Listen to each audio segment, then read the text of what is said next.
चलिए दोस्तों, एक और नया सूत्र अनुवाद में हम जान लेते हैं। देखिए बोर्ड पे मैंने लिखा है एडवर्ब ऑफ फ्रीक्वेंसी। इसमें मैंने दो तरह का वाक्य लिखा है। पहला मैंने लिखा है, देखिए ऑलरेडी, येट और जस्ट। ये जो तीन शब्द मैंने लिखा है, देखिए तीर यहाँ डाला हुआ है, ये केवल एडवर्ब हैं। और इसके बाद एडवर्ब ऑफ फ्रीक्वेंसी, फ्रीक्वेंसी का मतलब होता है बारंबार या दोबारा दोहराया जाना या फिर समय का अंतराल हो। तो एडवर्ब ऑफ फ्रीक्वेंसी में आता है often, always, never, seldom, generally और यूजुअली। इस तरह के जब शब्द किसी वाक्य में आए तो उसका अनुवाद कैसे करते हैं। जी हाँ दोस्तों, अगर आपके एडवर्ब मिलते हैं ऑलरेडी, येट, जस्ट, इस तरह के जब वाक्य होते हैं तो ऐसे वाक्यों का अनुवाद हम हमेशा प्रेजेंट परफेक्ट टेंस में करते हैं। जैसे एक वाक्य अगर आपको दूं कि ट्रेन जस्ट निकली, ट्रेन तुरंत निकली है, तो यहाँ ट्रेन तुरंत गई है, निकली है, तो यहाँ लिखेंगे the train has just left.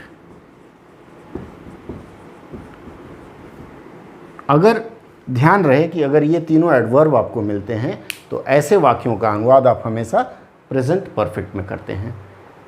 लेकिन जब भी आपके पास ऐसे शब्द मिले often, always, never, seldom, generally और यूजुअली, इन्हें कहा जाता है एडवर्ब ऑफ फ्रीक्वेंसी।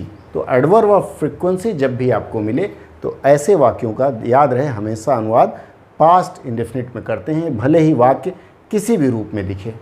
आइए मैं कुछ उदाहरण दे करके आपको बताता हूँ। अब जैसा मैंने बताया, एडवर्ब ऑफ फ्रीक्वेंसी के लिए एक वाक्य उदाहरण पर लेते हैं। जैसे देखिए, ये उदाहरण मैंने लिखा है कि वह मेरी अक्सर मदद करता है।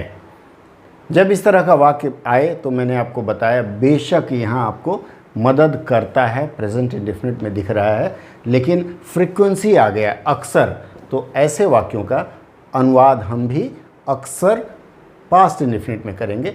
और पास्ट इंडेफिनिट में करने के लिए इसमें कुड और उड जैसे शब्दों का प्रयोग करेंगे। जैसे वह के लिए सब्जेक्ट ही है, अक्सर, अक्सर के साथ में मैंने बताया उड या कुड का इस्तेमाल करेंगे।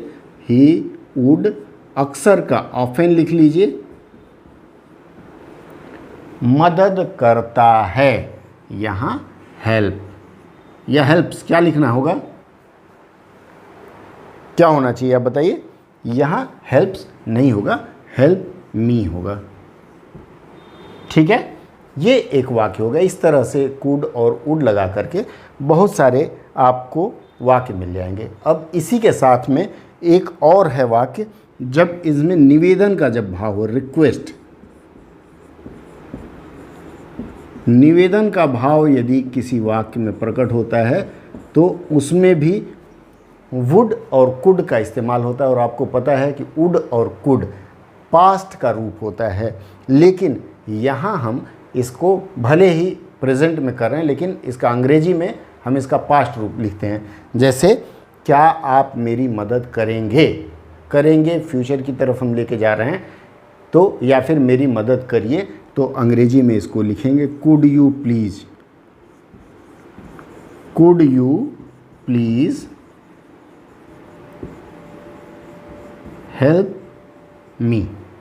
इस तरह से इस तरह के वाक्यों का अनुवाद करते हैं। या फिर would you please help me, would you please see me tomorrow, इस तरह के वाक्यों का अनुवाद आपको इस रूप में करना है। अगर इस रूप में नहीं करते हैं तो यह आपकी भयंकर भूल होगी।